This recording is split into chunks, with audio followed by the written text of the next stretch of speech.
पहले भी मैंने इस बात को शायद शेयर किया हो, बट प्रभु ने कहा किसी न किसी को ये ज़रूरत है, और आज इस बात को बांटना चाहता हूँ इससे पहले कि मैं मुख्य वचन में आऊँ। निर्गमन उसका 12 अध्याय उसके 40 और 41 पद में परमेश्वर का वचन एक बात कहता है। निर्गमन 12, 40 और 41 पद में बहुत खूबसूरत बात लिखी है। और जी पढ़िए। मिस्र में बसे हुए इजरायलियों को 430 वर्ष बीत गए थे। हाँ। और उन 430 वर्षों के बीतने पर ठीक उसी दिन यहोवा की सारी सेना मिस्र देश से निकल गई। हालेलुया। क्या लिखा है बाइबल में कि मिस्र देश में बसे हुए रहते हुए इजरायलियों को कितने वर्ष हो गए?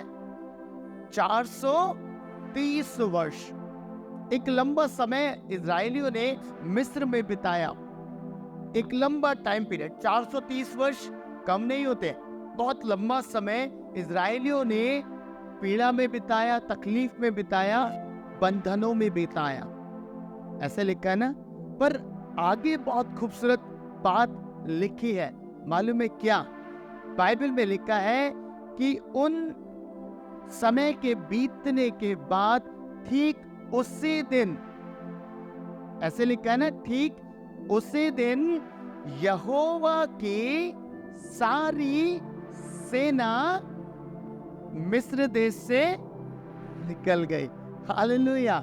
आपको एक बात कहना चाहता हूं, जिस घड़ी हम दुष्ट के राज्य से निकल आते हैं, जिस घड़ी हम दुष्ट की बंधुआई से निकल आते हैं, उसी घड़ी मैं और आप परमेश्वर की सेना बन जाते हैं। हालेलुया। परमेश्वर ने वहां एक वर्ड यूज किया है कि परमेश्वर की सेना वहां से निकल गई।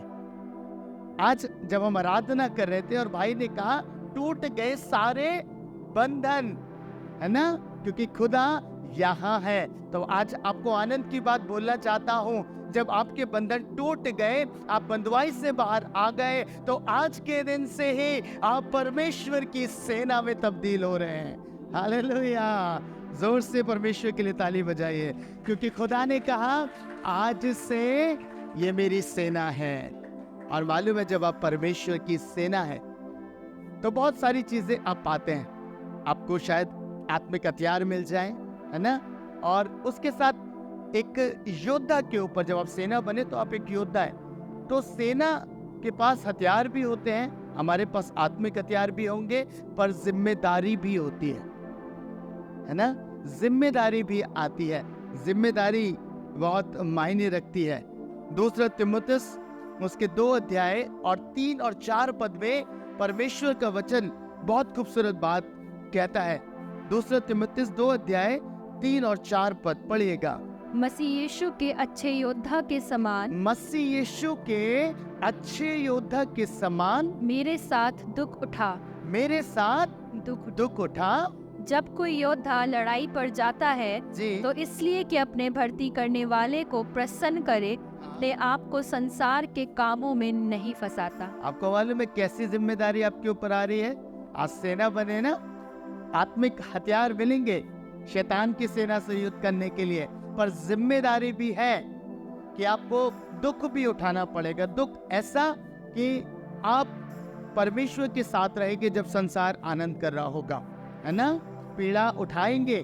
कई बार होता है ना, सब मौज मस्ती में रहते हैं, सब आनंद मना रहे होते हैं, और आप खुदा के साथ बैठे होते हैं। और दूसरी बात कि हमें क्या रहना, कैसे चलना है, संसार के कामों में अपने आप को नहीं फंसाना है। ये इंपॉर्टेंट बात है। अगर आप सेना बन गए, आप योद्धा बन गए, आप सोल्जर बन गए हैं परमेश्वर के, तो आपको संसार के कामों में अपने आप को नहीं फंसाना। अगर एक योद्धा संसार की चीजों में फंस जाएगा, संसार के कामों में फंस जाएगा, तो मैं आपको बताऊं, वो उन्हीं में उलझ के रह जाएगा और परमेश्वर की उपस्थिति का अनुभव नहीं कर पाएगा। फिर से वो बंधुआई महसूस करेगा, फिर से वो बंधनों में महसूस करेगा। इसलिए प्रभु कह रहे हैं, एक योद्धा के समान हमें दुख उठाना है और संसार के कामों में नहीं फंसना। हालेलुया। विश्वास करते हैं आज बंधन टूट गए और आज से आप परमेश्वर की सेना बन गए। हालेलुया। आइए खुदा के वचन में चलेंगे और आज बहुत खूबसूरत बात परमेश्वर आपसे करने पर है।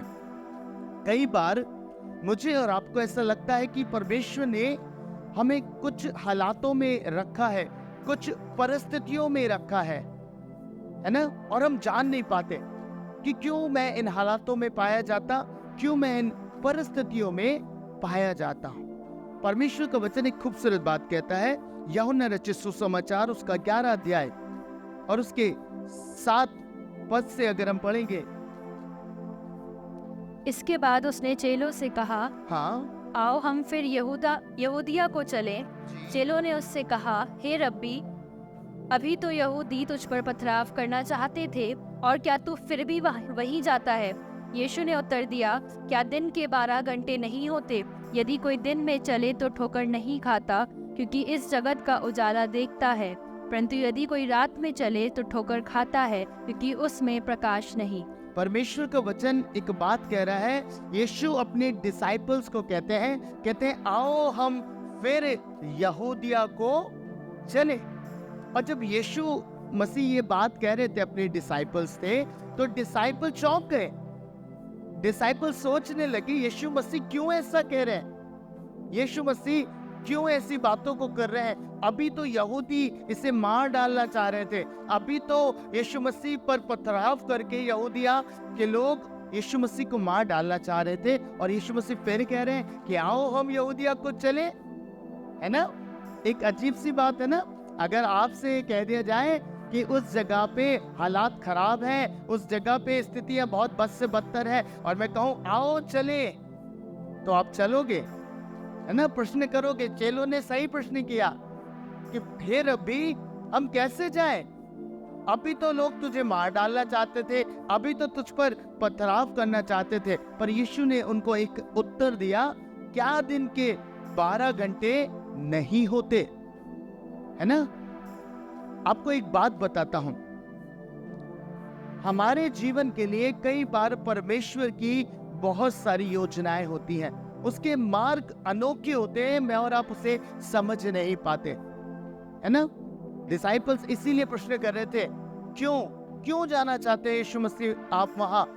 और कई बार मैं और आप भी जब हम ऐसी परिस्थितियों में फंसते हैं, जब हमें पता होता है कि इस स्थान पर जाने से या इस जगहों पर रहने से हमारा नुकसान ही है, हमारे लिए फायदे की कोई चीज हमें दिखाई नहीं दे रही है, हमें ऐसा लग रहा है कि नुकसान हो जाएगा अगर हम उन जगहों पे रहेंगे, उस स्थिति में रहेंगे, इन हालातों में रहेंगे, तो हमारा बड़ा नुकसान हो जाएगा और हम समझ नहीं पाते। तो हम भी कई बार ये कहते हैं क्यों, है ना, क्यों? पर पता है यीशु मसीह एक बात जानते हैं, परमेश्वर एक बात जानते हैं, अगर उसने आपको इन हालातों में रखा, इन परिस्थितियों में रखा, तो उसके पीछे बड़ा उद्देश्य है, बड़ी योजना है खुदा की। यीशु मसीह इस बात को जानते थे, इसलिए वो कह रहे थे आओ हम यहूदिया को चले, अर्थात उस स्थान पर भी चले जहां हमें नुकसान हो सकता है, हमारे लिए दिक्कतें पैदा हो जाएंगी, समस्या पैदा हो जाएंगी, पर फिर भी चले क्योंकि पिता की इच्छा यही है। और जब यीशु उस स्थान पर पहुंचते हैं, प्रभु उस स्थान पर पहुंचते हैं, आपको मालूम होगा बाइबल ऐसा बताती है कि वहां एक वंडरफुल मिरेकल प्रभु ने किया। एक मृतक उस स्थान पर जिला दिया गया, और जैसे ही उस स्थान पर लाजर को जिलाया गया, बाइबल में लिखा है न जाने कितने ही लोग यीशु मसीह पर विश्वास ले आए। हालेलुया। जब मैंने इन वचनों को पढ़ा था तो मैं सोचने लगा, मैंने कहा खुदा सच में आपकी योजनाएं अद्भुत है, पर हम अपनी मानवीय बुद्धि से उन बातों को नहीं समझ सकते, हम उन चीजों को नहीं समझ सकते। अगर हम यूहन्ना रचित सुसमाचार उसका 13 अध्याय और उसके 7 पद को पढ़े, यीशु मसीह फिर एक बात कहते हैं, यूहन्ना 13 का 7। यीशु ने उसको उत्तर दिया, जी जो मैं करता हूँ जी, तो उसे अभी नहीं जानता, परंतु इसके बाद समझेगा। परमेश्वर के वचन में लिखा है जो मैं अभी करता हूँ तो इन्हें नहीं जानता, नहीं समझता, पर इसके बाद समझेगा। आपको मालूम है कई बार हमारी समझ में शायद बातें नहीं आती, हमारी चीजें समझ में नहीं आती, पर परमेश्वर सारी बातों को जानते हैं। और वो मुझसे और आपसे यही कहते हैं, जो कुछ अभी घट रहा है ना लाइफ में, परिवार में और आपकी सेवकाई में, आपकी कलीसिया में, जो कुछ भी चीजें चल रही हैं, परमेश्वर कह रहे हैं तू अभी समझ नहीं पा रहा। तुझे लग रहा है तेरा नुकसान हो रहा है, तुझे लग रहा है तू बहुत पीड़ा में है, तुझे लग रहा है बहुत दुखी है, पर मैं कहना चाहता हूं अभी नहीं समझ आ रहा, पर कुछ समय के बाद समझ में आएगा। तब अब ताली बजा के कहेंगे, खुदा तू बहुत उत्तम है, तेरी योजनाएं अद्भुत हैं, तेरे मार्ग अद्भुत हैं। हालेलुया। आपको मालूम, बाइबल के अंदर जब हम यूसुफ के विषय में पढ़ते हैं, यूसुफ कहाँ पाया गया? पहले गड्ढे में, उसके बाद जेल खाने के भीतर। और बाइबल में जगह जगह एक ही बात लिखी है, यहोवा उसके साथ था। ऐसे लिखा है ना, गलत तो नहीं बोल रहा, यही लिखा है, यहोवा उसके साथ था। अब आप और मैं जब सोचने पे आएंगे, कहेंगे जेल खाने में यूसुफ पहुंच गया है, जेल खाने में कैदियों का जीवन है और यहोवा उसके साथ है। वाह, कैसे? आपको मालूम है, अगर हम इस तरीके से सोचेंगे तो हम कभी परमेश्वर की योजनाओं के भीतर नहीं आ सकते, परमेश्वर की इच्छाओं के भीतर हम नहीं आ सकते। जेल खाने में यूसुफ के जाने के पीछे एक मुख्य उद्देश्य था। जानते हैं क्या? हाँ, अगर यूसुफ जेल खाने में नहीं पहुंचता तो पिलाने हारा नहीं हो उससे मुलाकात करता, पकाने हारा उससे मुलाकात नहीं करता। प्रभु जानते थे यूसुफ का इस स्थान पर होना जरूरी है, यहीं से उठाकर मैं उसे मिस्र का प्रधानमंत्री बनाऊंगा। हालेलुया। अगर वो वहां नहीं होता तो वो योजना से बाहर होता। हालांकि वो योजना एक तकलीफ से होके गुजर रही थी, हालांकि वो परमेश्वर की इच्छा एक तकलीफ, एक पीड़ा से होके गुजर रही थी, लेकिन उसके बावजूद भी परमेश्वर जानते हैं जो मैं कर रहा हूं वो अद्भुत है, तो अभी नहीं समझेगा, है ना? यूसुफ को भी शायद समझ में नहीं आता होगा। लोगों को जब आज हम बाइबल पढ़ते हैं तो हमें भी समझ में नहीं आता क्यों परमेश्वर ऐसा कह रहे हैं। जेल खाने में उसके साथ थे, गड्ढे में उसके साथ थे, हर एक जगह पे परमेश्वर उसके साथ है। फिर ऐसे हालात क्यों पैदा हो गए, फिर ऐसी स्थितियां क्यों पैदा हो गई? दानियल दिन में 3 बार प्रार्थना करने के बाद शेरों की मान में क्यों चला गया? होता है ना प्रश्न कि मैं तो ठीक हूं, मैं तो सब काम अच्छा कर रहा हूं प्रभु, फिर मेरे हालात ऐसे क्यों हैं? सोचते ना, परिवार की स्थितियां ऐसी क्यों हैं? हस्बैंड वाइफ के रिलेशनशिप में ये स्थितियां क्यों हैं? क्यों परमेश्वर मुझे इस बीमारी में आप रहने दे रहे, चंगाई में नहीं पा रहा अभी तक? ऐसा क्या हो गया? क्यों अभी तक मैं बंधनों से आजाद नहीं हो पा रहा हूं? पता है, कई बार हमारे साथ ये होता है, हम बहुत प्रभु के सामने इन बातों को करते हैं। मैं आपको बताऊं, परमेश्वर जानते, प्रभु ने कहा तू इन बातों को अभी नहीं समझता, पर कुछ दिनों के बाद समझेगा। हालेलुया। जब आप यीशु को पुकारते ना अपनी परिस्थितियों के बीच में, और जब प्रभु कहते हैं नहीं अभी नहीं, अभी नहीं, तब आपको शायद पीड़ा होती है, दुख होता है, लेकिन आप प्रभु की योजना में होते हैं। हालेलुया। अगर एक धर्मी जन जो परमेश्वर के साथ रहता, प्रभु की इबादत करता, दिन रात कभी समझौता नहीं करता चीजों से, और वो इस तकलीफ में जाता है, इन कष्टों से होकर गुजर रहा होता है, तो मैं आपको एक बात बताऊं, ये परमेश्वर की योजना का हिस्सा है। हालेलुया। यूसुफ प्रभु में था। मैं ऐसे व्यक्तियों की बात नहीं कर रहा जिनका प्रभु से दूर दूर तक कोई नाता नहीं है, मैं उनकी बात कर रहा हूं जो प्रभु में है और परमेश्वर के साथ ईमानदार है, जीवन व्यतीत कर रहे हैं, और वो हर एक तरफ से कई बार कष्टों का अनुभव कर रहे हैं, समस्याओं का अनुभव कर रहे हैं। उनके लिए मैं कहना चाहता हूं, आप भी कहीं ना कहीं परमेश्वर की ऐसी योजना में है जिसे आप समझते नहीं, पर कुछ समय के बाद आपको परमेश्वर ऐसे स्थान पे पहुंचा के रखेगा जहां आप एक ही बात कहेंगे, अब मैं जान गया कि परमेश्वर की क्या योजना थी। हालेलुया। यूसुफ ने यही तो कहा, अरे अपने भाइयों से कह रहा था, तुम इसका दोष अपने ऊपर मत लो, तुम मत कहो कि हमसे ऐसा हुआ, ये तो सब खुदा की योजना थी। हालेलुया। ताकि मैं तुमसे पहले मिस्र में पहुंचा दिया जाऊं, ताकि तुम सबका पालन पोषण कर सको। कौन चाहेगा मछली के भीतर 3 दिन रहना? आप चाहेंगे? हैं? पता है, मैं एक ही बात कहता, प्रभु इससे अच्छा तो है मुझे उठा ले। मछली के भीतर कौन रहेगा 3 दिन, है ना? और योना ने अपनी पीड़ा का बयान किया मछली के भीतर रह के। उसने कहा कि मेरे ऊपर ऐसा लगता था कि जैसे पता नहीं क्या क्या बीत रहा है। जब वो कुछ खाती होगी मछली तो वो सब कुछ अंदर जाता होगा, है ना? अम्ल निकलते होंगे, है ना, फूड को डाइजेस्ट करने के लिए, और सारी चीजों से क्या हो रहा था? योना परेशान भी होगा, है ना? उसके बाद परमेश्वर ने मछ को आज्ञा दी और मछ ने योना को उगल दिया। कहाँ उगला? भूमि पर उगल दिया। और पता है क्या कहा? कि जा नीनवे में जा और प्रचार कर। हालेलुया। पता है क्यों? मैं आपको बताना चाहता हूं, कई बार आपकी लाइफ में ऐसे मछ परमेश्वर ठहराते हैं, आपके जीवन में ऐसे मछ ठहरा देते हैं। आप कितना भी कोशिश करें कि परमेश्वर समझ नहीं आ रहा, क्यों आपके मार्ग ऐसे हैं, है ना? चेले कह रहे थे यहूदिया में क्यों जाएं, मर जाएंगे, परमेश्वर तकलीफ में आ जाएंगे। और कई बार हम भी यही कहते हैं। योना भी सोच रहा होगा, भला भागा मैं परमेश्वर की योजना से, मछ में ठहरा दिया मुझे, है ना? हम भी भागते हैं बहुत बार। मैंने एक भाई को अभी बीते दिनों मेरी एक बहन से बात हो रही थी। वो भाई बहुत लंबी ट्रिप पे चला गया, घूमने चला गया, पहाड़ों पे चला गया। कुछ समय के बाद लौट आया। बहन ने मुझे बताया, भैया तबीयत बहुत खराब हो गई थी, लौट के आना पड़ गया। मैंने कहा योना भाग थोड़ी ना सकता है, योना भाग थोड़ी ना सकता है, योना को तो लौट के आना ही पड़ेगा।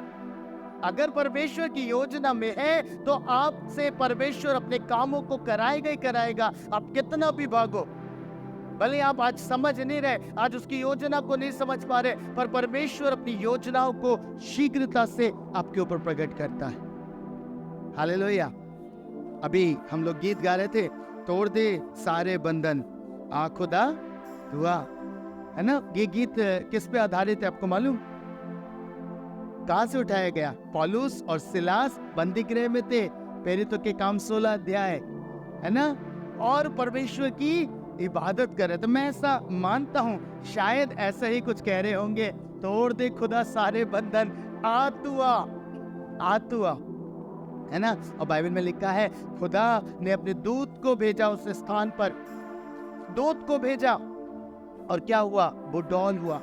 मैं सोचने लगा, खुदा सिलास और पौलुस को इस स्थान पर जाना ही क्यों पड़ा? कई बार होता है ना, क्यों रखा प्रभु इस स्थान पर? क्यों ऐसे स्थान पे, ऐसी स्थिति में? आपको मालूम है, हमें समझ नहीं आता। मैंने कहा ना आरंभ में, हम परमेश्वर के मार्गों को नहीं समझ सकते, उसकी योजनाओं को नहीं समझ सकते। पौलुस और सिलास बंदी गृह में थे, और पता है ये परमेश्वर के दास जानते थे, अगर खुदा ने हमें इन हालातों में रखा है, बंदी गृह में भी रखा है, आज बंधनों में है, तो पता है उसके पीछे एक योजना है। प्रभु कुछ तो अद्भुत करेगा, परमेश्वर कुछ तो अद्भुत करेगा। और इसलिए वो खुदा की आराधना करने लगे, इसलिए वो परमेश्वर की इबादत करने लगे। और आपको मालूम है क्या हुआ? परमेश्वर की योजना आराधना के द्वारा प्रकट हुई, और प्रकट ऐसी हुई कि एक व्यक्ति और उसका पूरा घराना उद्धार में आ गया। हालेलुया। दरोगा का मन बदल गया जब उसने देख लिया। पता है पौलुस और सिलास तो अद्भुत थे, वो जानते थे अगर इन कष्टों में रखा है खुदा ने तो किसी न किसी कारण से है। और जैसे ही प्रकट हुआ वो परमेश्वर की स्तुति करते हैं, प्रभु सच में लेके आया होगा इस स्थान पर, इसलिए ताकि ये और इसका घराना बचा लिया जाए, दरोगा बचा लिया जाए, उसका घराना बचा लिया जाए। प्रियो, कहना चाहता हूं, अगर इन हालातों में आप भी पाए जा रहे हैं, ऐसी परिस्थिति में आप भी पाए जा रहे हैं, शायद आपको किसी जगह पे रख दिया है ना? हस्बैंड को ऐसी जगह पे रख दिया है, वाइफ को ऐसे स्थान पर रख दिया है, और वो अपने आप को तकलीफ में महसूस कर रहे हैं। परिवार नहीं सुन रहा है ना? शायद पत्नी नहीं सुन रही है, हस्बैंड नहीं सुन रहा है, कोई नहीं सुन रहा है, और सारी चीजें बहुत बहुत खराब लग रही है। आपको बोलना चाहता हूं प्रियो, याद रखिएगा, बाइबल में लिखा है, तो क्या जाने कि ये बातें शायद उसका उद्धार करा ले। हालेलुया। कई बार हमारे स्थितियां ऐसी होती हैं। एक बहन यहाँ पे थी, परिवार में यहाँ पे है, उसके जीवन में कष्ट आया, उसके जीवन में तकलीफ आई और योजना नहीं पता थी। उस समय तो बस ये दिख रहा था कि बच्ची पे ऐसी आफत क्यों आ गई, तकलीफ क्यों आ गई, परेशानी क्यों आ गई, क्यों इविल स्पिरिट या बंधन आ गए। उस समय कुछ समझ में नहीं आ रहा था, पर पता है धीरे धीरे धीरे धीरे धीरे अब मैं देखता हूँ उस बेटी का पूरा घराना खुदाबंद में पाया जाता है। हालेलुया। पता है क्यों? हमारे लिए तो वो पीड़ा थी, हमारे लिए तो वो तकलीफ थी, पर परमेश्वर के लिए वो अद्भुत योजना थी कि मैं पूरे घराने का उद्धार कराऊंगा। हालेलुया। पता है आपके साथ भी ऐसा है, उसकी योजना है, उसके मार्ग अद्भुत है। यीशु कहता है आओ हम यहूदिया को चले। पता है आपको क्या कहना है? डिसाइपल्स की तरह नहीं, प्रभु क्यों जाएं, हमारे लिए तो नुकसान है। आपको कहना है खुदा जहां तू लेके चलेगा मैं जाऊंगा। हालेलुया। अब वो गड्ढों का मार्ग हो या सिंहासन का मार्ग हो, मैं जाऊंगा। मैं तेरी योजनाओं में जाऊंगा, मैं तेरी इच्छाओं में जाऊंगा, क्योंकि परमेश्वर मैं जानता हूं तूने मेरे लिए ये सब कुछ तैयार किया है। आज से फिर आप रोना बंद कर देंगे, बदल देंगे सारी बातों को कि ठीक है, अगर परमेश्वर ही चाह रहे हैं तो ऐसा ही संभव है। हालेलुया। ऐसा ही मेरी लाइफ में होता रहे। पर हमें क्या करना है? हमें कुड़कुड़ाना बिल्कुल भी नहीं है। याद रखिएगा, कई बार हम लाइफ में जब कुड़कुड़ाते हैं ना परमेश्वर की योजनाओं में आकर, इजरायली आपको मालूम है नाश क्यों हुए? कोई बताएगा क्यों नाश हुए? कुड़कुड़ाने के कारण से। वो बात पे कुड़कुड़ाते थे। पूरी यात्रा में जितना उन्होंने खुदा का धन्यवाद नहीं किया, उससे 3 गुना कुड़कुड़ाए हैं। हर बात पे कुड़कुड़ाना, हर चीज में कुड़कुड़ाना, जबकि परमेश्वर ने आरंभ में उनसे कहा था कि मैं तुम्हें इस मार्ग से लेके आया हूं ताकि तुम उन युद्धों को ना देखो, उन चीजों में ना पड़ जाओ, इसलिए मैं घुमा के लेके आया हूं। परमेश्वर की योजना साफ थी। उन्हें लग रहा था पता नहीं क्यों 3 दिन का तो मार्ग है, इतने साल लगा रहा है परमेश्वर, इतना लंबी यात्रा करा रहा है प्रभु, और कितनी बातों में उन्होंने कुड़कुड़ाया। और जब वो कुड़कुड़ाने लगे तो बाइबल में लिखा है इनके कुड़कुड़ाने के कारण परमेश्वर ने उनका नाश किया। समझ में आ रही है? अगर आप परमेश्वर की योजना में हैं, जिस भी हालात से गुजर रहे हैं, याद करके स्तुति करना आरंभ करिए पौलुस और सीलास की तरह। खुदा तू मेरे बंधनों को तोड़ेगा, पर मेरे लिए ये इंपॉर्टेंट नहीं है कि मेरे बंधन टूट जाए, मेरे लिए ये इंपॉर्टेंट है कि तेरी योजना प्रकट हो जाए।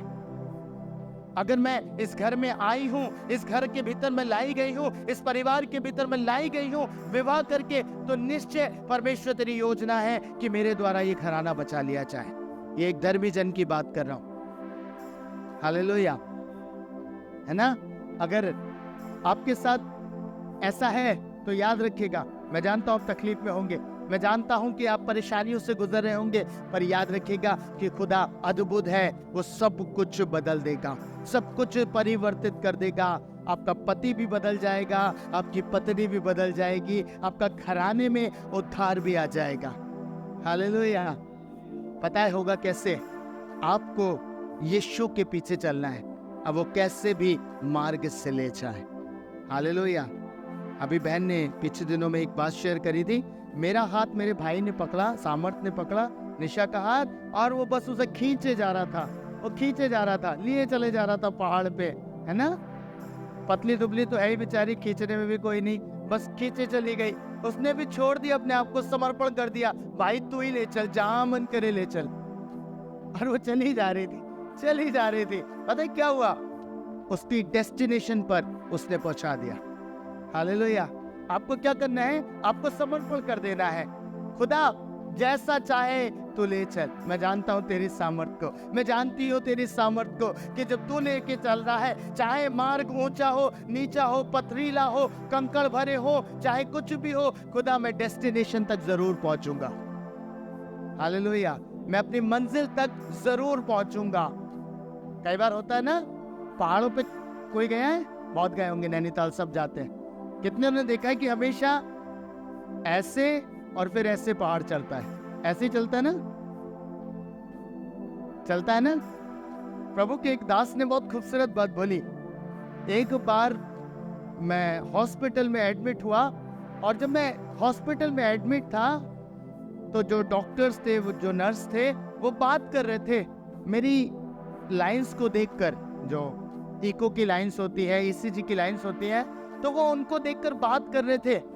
हर एक वेव का एक मतलब होता है, पर उसे समझ कौन सकता है? केवल डॉक्टर्स। तो जो प्रभु के दास थे, उन्होंने कहा मुझे उस कुछ भी समझ में नहीं आ रहा था, पर ये बात मैं समझ गया था कि जो मेरा उपचार कर रहा है, जो डॉक्टर, जो नर्स देख रहे हैं, उनको पता है कि इन चीजों का मतलब क्या है।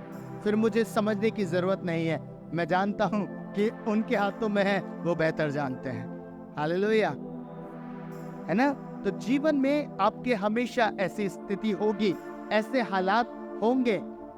अगर आपके साथ कुछ भी ऐसा नहीं चल रहा, बिल्कुल सीधे सीधे जा रहे हैं, तो पता है डेंजर जोन है। आपको मालूम? बिल्कुल सीधे सीधे चले जा रहे हैं, कुछ भी नहीं है, हालात ऊपर नीचे नहीं है, परिस्थितियां ऐसी हैं, बिल्कुल सीधे, तो आप डेंजर जोन में हैं। कि तुमने इस बात को देखा है कि जब हॉस्पिटल में कोई एडमिट होता है और लाइन ऐसे ऐसे चलती है, तो क्या होता है? बताइए ना, क्या होता है? ऐसे ऐसे चल रही है तो ठीक है, अगर ऐसे हो गए तो फिर तो मुलाकात ही हो जाएगी सीधे। समझ रहे ना? इसलिए परमेश्वर चाहते हैं हमारी लाइन ऐसे ही चले। अगर इसमें परिवर्तन आया तो हम रिस्क में हैं। अगर कोई भी चीज आपको परेशानी नहीं कर रही, कुछ भी नहीं हो रहा, आपके जीवन में ऐसे ही है, तो एक निरस्ता है। परमेश्वर आपको कुछ सिखाएगा तो आपको ऊंचे नीचे स्थानों से गुजरना पड़ेगा। अगर वो आपको लेसन सिखा रहा है, वो आपको कुछ चीजों में बढ़ाना चाह रहा है, तो हमेशा याद रखिएगा, आप सारी चीजों का अनुभव करेंगे।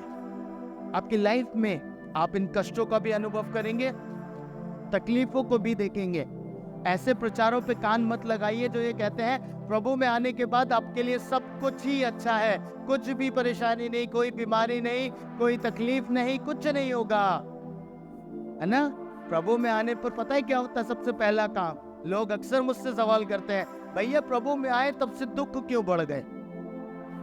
कितने ऐसे हैं जब वो प्रभु में आए थे तो चीजें एकदम से बदली, सब कुछ एकदम से सर्किल में घूम गया। अभी तक सब अच्छा था, यार दोस्त बड़े प्यार से रहते थे, जैसे प्रभु को ग्रहण किया, सबसे पहले उन्होंने कहा निकलो। होता है ना? ऐसा होता है। पता है क्यों? एक समय तक परमेश्वर आपको ट्रेंड करते हैं।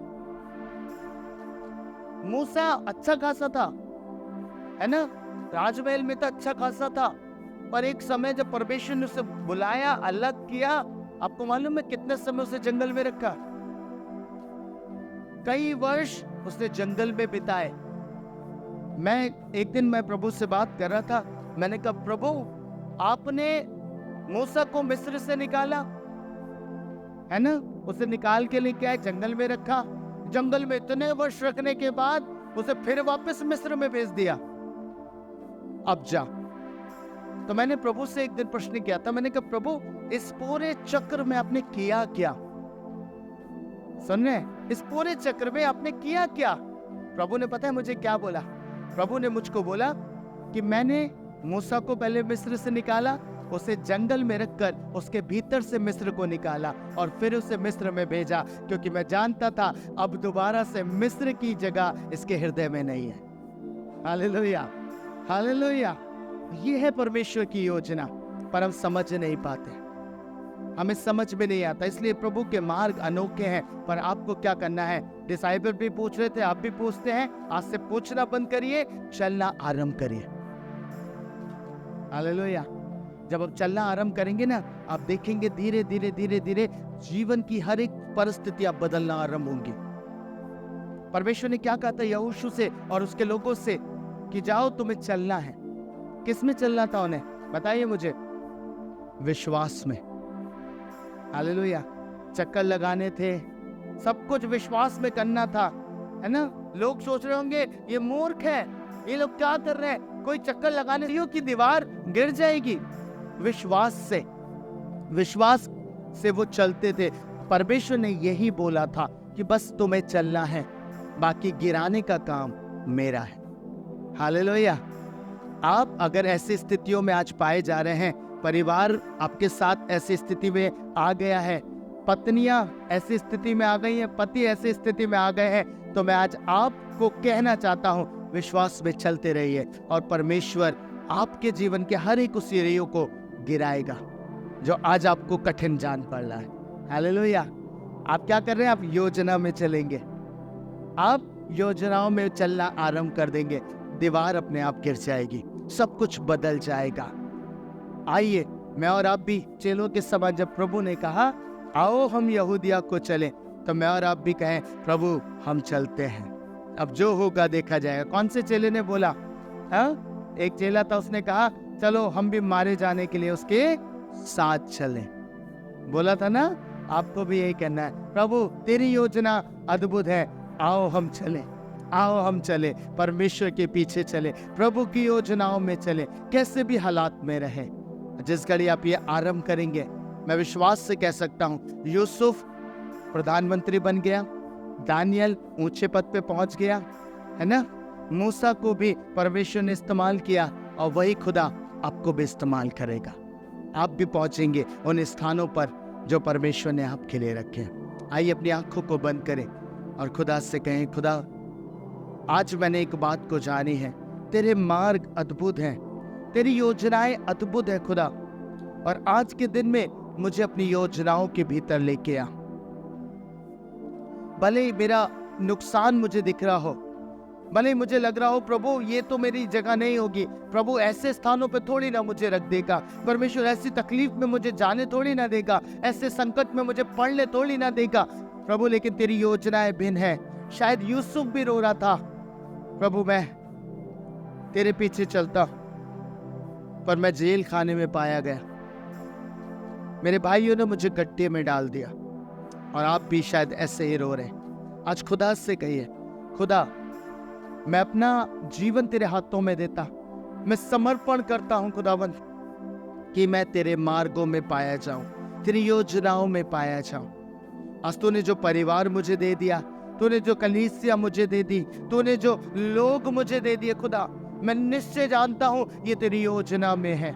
मेरा घराना उद्धार पाएगा उस दरोगा के समान, मेरे परिवार में बदलाव आएगा, मेरे हालात तो बदलेंगे, मेरी चीजें बदलेंगी खुदा, और सब कुछ तो ही परिवर्तित करेगा।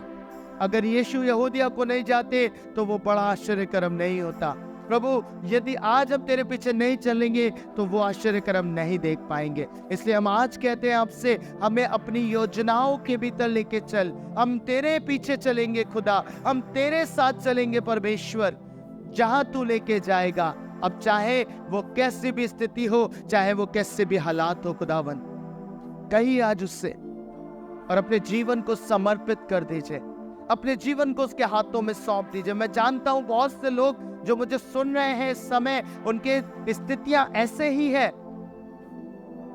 मैं देख रहा हूं बहनों को जो अपने परिवार में ऐसे फंस चुकी है, वो आंसू बहा रही है, रो रही है कि पता नहीं क्यों ऐसे स्थिति में है। मेरी बहन, मैं कहना चाहता हूं कि खुदा की योजना है कि तेरा घराना तेरे आंसुओं के द्वारा उद्धार पाए। खुदा तुझसे बहुत बड़े कामों को लेगा, बहुत बड़ी योजना प्रभु की तू जानने पाएगी, प्रकट होगी तुझ पर बहन। मैं आज कह रहा हूं, डिक्लेयर कर रहा हूं, मैं जानता हूं तुम मुझे सुन रहे हो, मैं आपका नाम नहीं लूंगा, बट मैं जानता हूं आप मुझे सुन रहे। ये आपके लिए है, आज ये वर्ड आपके लिए है, और खुदा कह रहा है मेरी योजनाओं में समर्पण कर दे और मेरी स्तुति करना आरंभ कर। हर हालातों के लिए, हर परिस्थिति के लिए स्तुति करना आरंभ कर, और मैं तेरे जीवन में, तेरे परिवार में बड़े कामों को करूंगा। तेरे द्वारा तेरा घराना उद्धार पाएगा। Thank you Jesus. पिता मैं धन्यवाद करता हूं, धन्यवाद करता हूं खुदावन। सच में खुदावन तू महान है, तेरी योजनाएं महान है, तेरे मार्ग भी प्रभु अद्भुत हैं। आपने स्वयं कहा तुम अभी नहीं समझते पर कुछ समय के बाद समझोगे। हम जानते हैं प्रभु, आज हमें समझ नहीं आ रहा, आज हमें दिखाई नहीं दे रहा, लेकिन एक समय के बाद हम तेरी योजनाओं को अपने जीवन में, अपने परिवार के जीवन में, अपनी कलीसिया के जीवन में पूरा होता हुआ देखेंगे परमेश्वर। मैं विश्वास करता हूं खुदा कि आज आपने अपने लोगों से बात करी। आज तेरे लोग तेरे वचन से भरे गए हैं और सच में तेरी योजना अद्भुत है खुदा। उस योजना को तू पूरा कर प्रभु यीशु के नाम में, आमीन।